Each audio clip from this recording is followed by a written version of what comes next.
More dangerous than COVID-19. The man who turned the Golden Arches upside down to create Westport's newest brand and recently added to the Westport Most Unwanted list, public enemy number 2, but still reaching for the bottom, as seen on TV, the Ed Snowden of the village, the coffee grinder himself, the Mad Hatter of mochas. It's Jitter Juice Johnny. You're listening to Espresso Shots Live. Tune in every Wednesday at 7:30 p.m. for your digital caffeine. Espresso Shots Live podcast is not and should not be viewed as a news source. While I often discuss current events and cite sources that are both conventional and unconventional, once again, the views expressed on this show are that of one man, myself, and the guests that join me. This show is primarily designed for entertainment. Enjoy.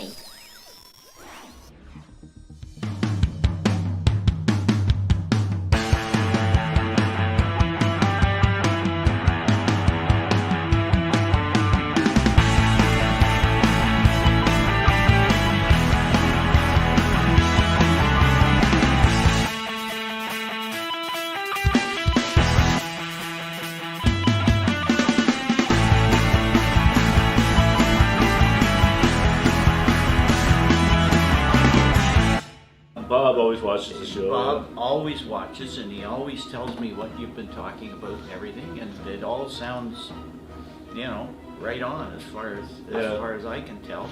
I don't know that anybody's selling out. I think if anything, maybe they're buying in a little bit. Hey man, we might not be everyone's cup of tea, but somebody wants a good cup of tea. Well, I am Mike McIntyre. I essentially grew up in this area. My parents bought a farm west of the village in 1959, and we moved here at that point. I went to Salem Road School out at the corner there for grade 8, and then went on down to Rideau for high school, and then on into Kingston for school in there, and then I started teaching, and I don't know when I got the idea that, maybe at some point, if I live long enough and get retired, I'll come back to this area. I never really left in the full sense of it. My mom and dad were always here. They both passed away, on the farm that we had purchased. And I was here occasionally. I taught in Peterborough, so not too far away, and I served I served 6 terms in elected life in Peterborough. I was on the Public Utilities Commission for three-year terms, and then I got involved with the city and got elected to Peterborough City Council and served three-year terms there. So I had 9 years. 18 total. Yeah, almost the best part of 20 years, and I don't know, I came down here, and I was trying to remember just exactly how I got hooked up with the Mirror and Howie. I think I asked if I could write something at one point, and he said, well, give her a go, and I did, and he saw fit to print it. Yeah. And how long ago would that have been, Mike? Well, that would certainly be 20-some years ago at this point, because I retired in 98, so I've been retired almost 25 years, and came down shortly after retirement. So, yeah, I've been writing for him for quite a while, there's seemingly always something that is worth sitting down and thinking about. Yeah, no, for sure. Yeah. So I got a question for you. Where were you August 3rd, 2019? August 3rd, 2019. Holy smokes. How bad is it if I can't remember where I was? I don't even know what day that was or anything else. Want me to help you out? Yeah. You were here with me. We were doing a report card on council. Oh, okay. All right. And we filmed that. And Okay. I looked at the date this morning on it, and that was the date, because I couldn't remember when that was. No, well, I don't remember. I guess, obviously, I came in the same way as I've just done this morning, and we sat down, and I know you and I had chatted very briefly prior to that, and we were going to do the report card, and you had given me the headings and that sort of thing, and now that you mention it, I do remember doing it. Yes, well, that's good. So I thought maybe we would just go back, Mike, and we just last time you're right. I think we had 5 categories. We scaled them and we graded them. And anybody wants to watch that video, they can go back and watch it. So they scored a bit on the lower side. We were pretty critical, both of us, I think. And but I think fair. I think we're fair. I think we're 68 or something. Then I remember the mayor writing me an email saying, next time you do it, maybe you should consider this, and this, and so trying to micromanage it a bit. But that wasn't my intention in the first place, to have it micromanaged. I just really wanted to have a conversation. So I thought today, rather than having those categories, let's just talk about how you think council is doing from what you've seen, from the time that they started. We've lost one councillor almost in the third year, and then we have a new councillor. So there's been 3 years of COVID, 2 years of COVID work, and then a year prior to that of work where they're getting together. So how do you think they're doing, Mike? Well, I was thinking a little bit about doing this with you today, and I was struggling with sort of not necessarily being a critic, but being seen as a critic and critical. And I don't really see myself that way. I do write things, obviously, that I'm sure the mayor and some of the members of council think are critical. If they are, I convinced myself that when I watched the council meeting, or I was in fact in attendance at the town hall when they met up there, that what I said in the column was what I actually thought took place. Yeah. And so if it was critical, okay. But I mean, I think critical thinking and challenging people on their ideas and why things are a certain way are important, and often people don't. And then so somebody has to bring up a conversation that's a little bit delicate, and then people kind of get concerned. Yeah, well, having served on Peterborough City Council, we were followed by a television station. We were followed by a cable network. We were followed by Peterborough This Week, which published twice a week. We were followed by the Peterborough Examiner, which published 6 days a week. And there were a couple of radio stations. And I can remember sitting at Committee of the Whole meetings, and right across the other side of the table were some of my colleagues, and then beyond that was the press. And there was a lineup there every time. And I don't know, I certainly didn't agree with everything that had been written about me, or every interpretation of what it was that I'd said. Yeah. In all candor, there were times when they cleaned me up a bit, and I looked a whole lot better courtesy of what they did to me in comparison to what I'd actually said. But your style hasn't changed from how you are now to how you were when you were on those councils? I don't think so. Same kind of... I don't think so. Certainly some of what I experienced when I was on council in the city of Peterborough provides me with a bit of background and a bit of experience to bring to this situation here. So can we start there? Because just so everybody understands how municipal governments work. So, for example, here, if you to go look at the Westport Village webpage, so they have council meetings and they have COW meetings. Well, obviously, COW meetings are, if people don't know, they're councils. Committees of the whole. Committee of the whole. Yep. And so can you explain to me the difference between a council meeting and a COW meeting? Well, I can tell you what I believe is the way it's supposed to work. Like we met we had a 3-week cycle when I served. We met planning committee, because council in its entirety was the planning committee in Peterborough. And then we met as committee of the whole, and then we met as council. And essentially, Committee of the Whole is where items come before you as part of an agenda package, and there's an open, wide-ranging discussion on how that particular item or items should be dealt with. So the rules of debate, etc., are different in Committee of the Whole than they are in Council. But when you meet in council the following week, in our case, here there's a couple of weeks between Committee of the Whole and council, you formalized by way of bylaws what had been done at Committee of the Whole. So it's a 2 two-pronged approach, basically, to get things done. And one is sort of a little more relaxed, a little more laid back, a little more open, and the other is somewhat more formal, because you are in fact passing bylaws, and those are going to determine how things are actually going to be dealt with. Okay. So, and then from there, now the Westport page has revamped their page, and they've gone to a portal system where all the meetings are kept in a portal. You can go look at the logged meetings. Okay. So all the council, we'll call them COW meetings, and the other committee minutes are there.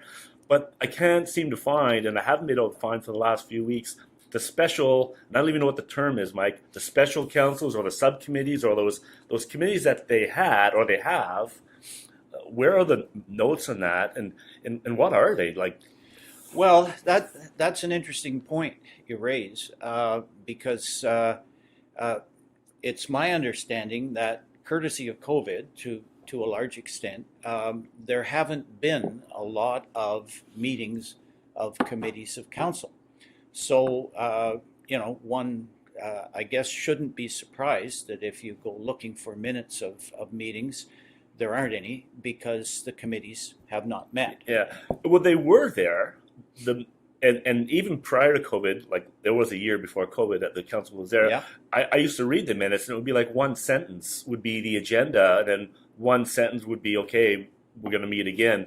There didn't seem to be much, and I'm not being critical of the people that were on these things, but I'm just feeling like, what's the point of those committees if nothing was really happening there? And then it all seems to happen at council. Yeah, well, you've hit on something, John, that that's an issue in this village, and you're aware, and presumably a number of people that are watching us are aware that one of the committees of council, Communities in Bloom, is no longer a committee of council. And as I understand it, when the mayor and this council, or previous council too, I think, decided that some of the committees, the Harbor Committee, Economic Development and Tourism Committee, that had been meeting before, relatively laid back.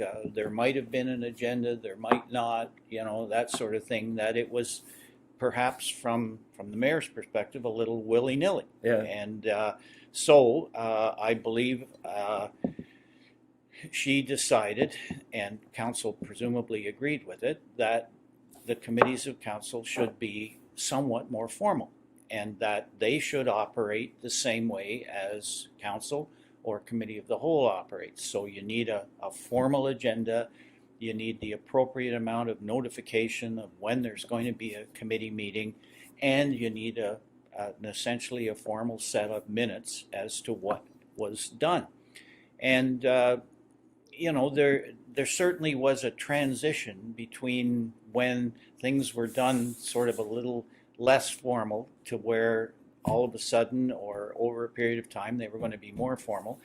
And I do remember a couple of discussions at the council table by members of council who were chairs of these committees of council, that it was a little bit of a sticky wicket to get people to realize that, hey, we have to be more formal, we have to do things in a more formal kind of format, and that keep people informed and that sort of thing. And I think that's all good to have those policies in place and those formats in place. I tried to go back and look at the minutes to the count, a bunch of them. I looked at the tourism one, and I tried to say, okay, they're talking about this here. Where's the success story to this conversation? Like show me how that went from point A to point B.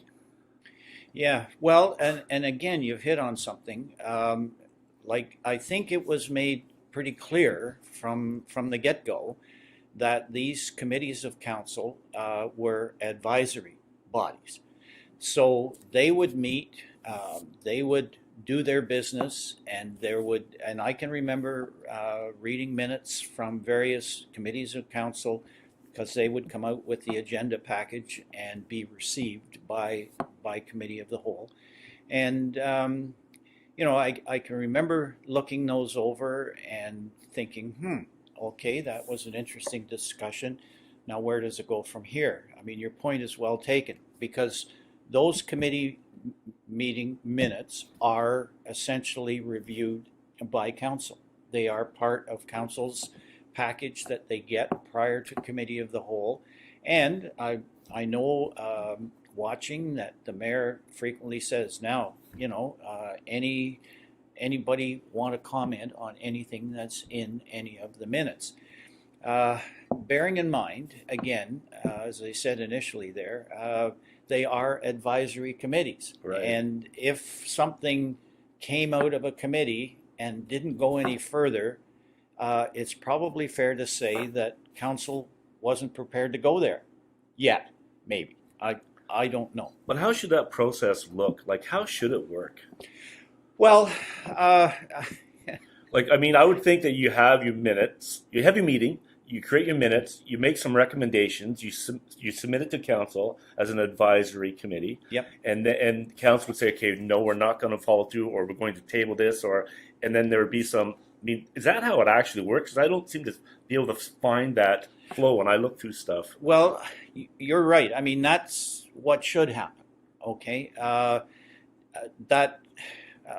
think that one of the reasons that Communities in Bloom is no longer a committee of council is because they felt that there was an awful lot of their time required producing agendas and producing minutes, when most of the ladies in Community in Bloom wanted to be out tending gardens. Just get it done. Get it done. Yeah. And they raised their own money in terms of Communities in Bloom. They felt that they should be able to spend their own money because they'd raised it. And there were things that they really wanted to do that made all kinds of sense, and that council perhaps wasn't prepared to go there yet. Yeah. And they found it all very frustrating. Now, how it's going to work under the new scenario here, because they have left council, they've taken their money and they're gone, and they're on their own. Presumably, if they want to do something major, they'll still need some council approval. But when you're beautifying the village, how much grief should you run into trying to get that done? Well, exactly. And, we just came out of this. I don't know if you watched any of the COP 26, the world leaders getting together to solve the world crisis problems.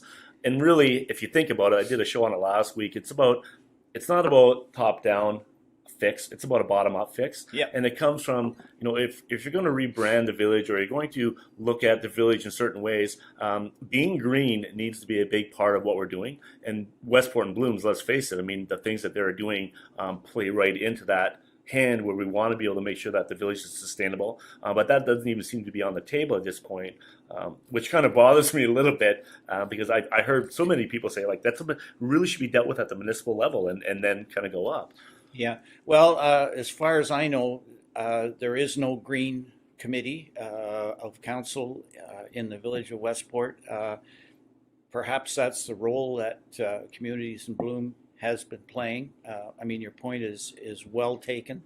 It seems that what Westport Council deals with in terms of issues like that starts at the county and comes down from the county to the village, and then the village in turn tries to deal with it as best they can. Reactively rather than proactively. A little more so perhaps than I mean, obviously, electric cars are going to be a thing, and they're becoming a thing, so we need to have charging stations. We need to be looking at the parking lot that the village owns, and maybe there's a revenue stream that they could be using for e-cars over there to try to promote that more. I'm just as an idea. So I feel like that committee should be in there, but I don't want to sidetrack the conversation. Okay. But I want to stay on task. So that's me going off like a squirrel. Hey, that way. No, that's what that's good about this. Yeah. So, is there a problem? Here's a question: is there a problem with transparency, or is it a problem with communication with this council, or neither? Well, hey, it's John Pringle here from WestportVideo.com. Do you need a hand creating videos? Maybe you need a hand doing some editing or fixing some audio work. or maybe you just want some help with the platforms. There are so many to choose from, whether you're using YouTube, Vimeo, TikTok, Twitch, or maybe you want to do a live stream series. I can certainly help. I am the creator of Espresso Shots Live, and the company that produces that is my own company, and that's called Sugarbush Productions. If you need to reach out and chat with me, feel free to call me at 613-893-4099, or you can text me on that number as well. Or fire me off an email at jp@cottagecoffee.com. Love to help and looking forward to hearing from you. If you'd like a digital video business card created for your business, please contact me at 613-893-4099. Again, an interesting question. We had a by-election here recently, as you well know, and I, on a couple of occasions during the period of time between when the by-election was announced and candidates appeared and put themselves forward and that sort of thing, I phoned the 4 candidates. And on one occasion, I phoned and talked to 3 of the 4 candidates. How's it going? What are you encountering at the doors? What are you hearing from people? And what I heard from 3 of the 4 candidates was communication. There isn't as much as there should be. We don't know what's going on. Everything, seems to be almost behind closed doors sort of thing. What was really interesting was that the candidate who eventually was successful and won the election, I asked her, Mrs. Carty, about what she was running into at the doors, and she telling me. And I said, now, are you hearing anything about communication or anything like that, or about transparency? And she said, no, I'm not hearing that. Really? Yeah. And so I was trying to figure out how 3 of the 4 candidates were hearing that, and the 4th candidate wasn't hearing that. Well, I guess it's maybe how your questions are being worded at the door, or maybe the direction that you take in the conversation at the door. You're absolutely right, and I did mention that to one of the other candidates. Trying to explain what I had encountered, and said, maybe the kind of conversation you start is different than the kind of conversation another candidate starts. But certainly there were. Like one of the candidates. So you believe there's a transparency issue still? Well, or is it a communication issue? Let me give you an example. Okay. See if I can. So this branding thing. I'll come back to this. I know they hate it when I talk about this branding thing. So this shows up. That's why you should talk about it. Yeah. So this showed up in the mail a few weeks back, and I've kept it.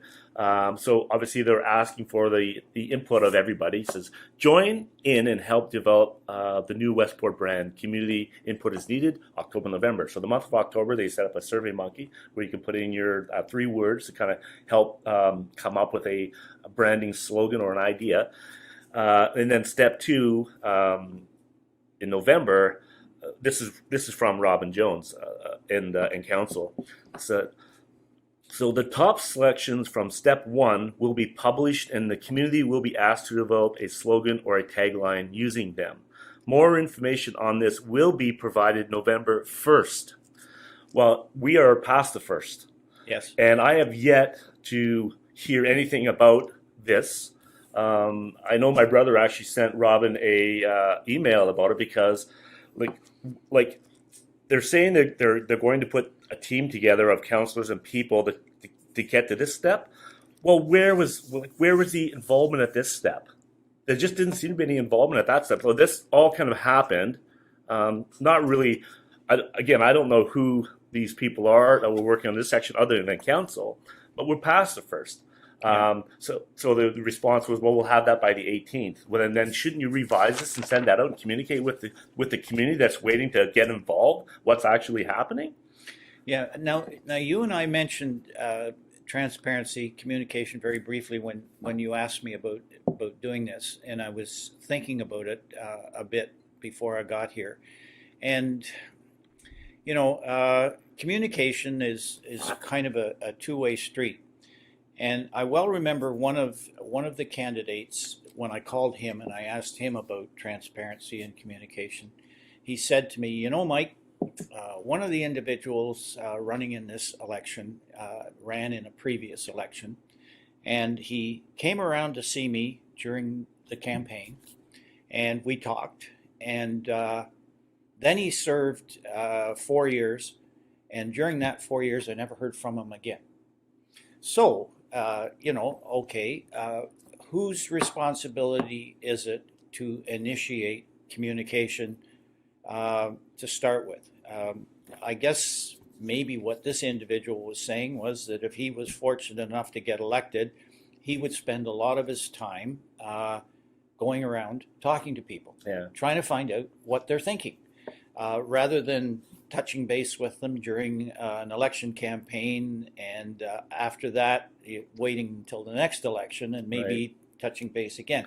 So I don't know. Like I mean, none of us know, because nobody on council currently has come to ask me how I'm doing in the cafe since they've been elected. Nobody is. I mean, I know they're working on things, and people say, "Oh, we're in town all the time," but I don't get any pop-ins or any conversations about things like that at all. So I think I think it's not a transparency issue, because I think they're trying to be transparent. I think it's a communication issue, how they're communicating things to the village. And the only real way they seem to have is through the rearview mirror to kind of get maybe the points out, or sending letters at post. And let me give you another example. The by-election that was held back in October, I just got this week for the by-election in my mailbox. Oh, okay. Well, for the by-election, it's like, that was like long gone, but I'm just getting the thing from the post office last week. Now, is that because you don't check your mail? No, Cynthia is diligent about checking the mail. Like, she is diligent, Mike, about looking out for that stuff. Okay. Well, I did talk to one candidate who was very upset because the literature that individual was trying to get out didn't seem to get to everybody. Yeah. And concerned that with regards to another candidate, all the literature did seem to get there. So the point is, like, Canada Post is not bulletproof when it comes to getting information to people. It's a way, but it may not always be the best way. Yeah. And the other thing, so they have now they stream their meetings on YouTube, so you can watch them. Yep. But most people really don't care about a full council meeting. It's 3 hours or 2 hours of their life that they'd want to have back after watching one, because it's like watching friggin' paint dry, Mike. It can be. It can be, unless there's a touchy situation, right? So, and it's just like hockey. Like, nobody watches a full hockey game anymore. They watch the highlight reels the next day to see what the players did, who scored the goals, or what the coaches were saying. And that's all they know is a highlight reel. So what I would recommend to council is consider doing a weekly video about the Coles notes of what's happening. Like, why are we having so many closed door meetings right now? I mean, like, communicate with us actually what's going on, so there's not all these conspiracy theories that are popping up left, right, and center in the village. Well, again, interesting you raise that because we had chatted about it very briefly initially, and I was thinking back to my own experience. And Peterborough City Council met every Monday night. And I was trying to think of the number of times in 9 years that I went down to a Monday night council meeting and we didn't have a caucus session. You probably count them on one hand. In other words, we were behind closed doors every week. Really? Now, that doesn't happen here. Closed doors meetings do happen here. There's no question about that. However, if you read the agenda, the clerk always has what is provincially mandated and acceptable rationale for why they're going behind closed doors. Because there's only two real reasons, and I forget what they are, to have to do a closed door meeting. There's only two legislated reasons, and the rest of them are all really vague, and it's like, you could close the doors for a lot of reasons. Well, I think if you followed a little bit of it lately, a local businessman was very concerned about the Bedford Street tender process, and things associated with that, and then very concerned about the fact that, holy smoke, we got a whole new clause in the village procurement bylaw that was never discussed in public. Now, apparently, when the discussions took place, they took place behind closed doors, but they had their solicitor with them. Now, when we met behind closed doors, our solicitor was always with us because we had a city solicitor. He worked for us. He was in City Hall. His office was just upstairs. So he was always with us. Now, whether having your solicitor there means that you can do almost everything behind closed doors or not, I don't think that was ever the intention. Right. I mean, I'm very much of the view that if you can do it in public, you should do it in public. We had a chap that I served with, and we called him Dr. No, because he would look, the first thing he would do when he got his agenda is he would look at the items that were suggested for caucus, and he would come to us and say, look at number 3 and number 6 shouldn't be done behind closed doors. And we would discuss it, and if necessary, vote on it. And sometimes it came out, sometimes it didn't. But, now they went behind closed doors at the most recent meeting because of an issue concerning an identifiable individual. Yeah. Okay. Now, I don't have any problem with doing that behind closed doors. Yeah. That's something that should probably be there. Legal matters, if the town or the village is thinking about buying property or selling property, you can do that behind doors. Negotiations with your employees, you can do behind closed doors. Now, whether or not there are things that are being done behind closed doors here that shouldn't be, that's a really, really good question. That I do not know the answer to. Yeah, and I'm not accusing, I don't want to come across as accusing that, but it just creates this whole landscape of people coming up with their own stories. Yeah. You know what I mean? It's like, I heard this, I heard that. Now all of a sudden, now it's folklore. Yeah. Right. Well, and I think your point's well taken. Like maybe somebody, a representative, a different one each week from council, should be doing something like this. Yeah. And to the extent that it's possible, talk about what was done at the meeting. If there's something that can be said, like they do have to report from caucus, and the chair of caucus in my particular case, my experience, he always came out and said no report from caucus this evening. Okay. Now, is there anything, if I were to ask council to have somebody each week come with me at Cottage Coffee, take 5 minutes to give the Coles notes, is there any reason they could not do that? Well, not that I know of. And, I think with one exception at this point, the people who comprise the council here in the village are retired. If they haven't got 5 minutes, then they're not doing what they should be doing.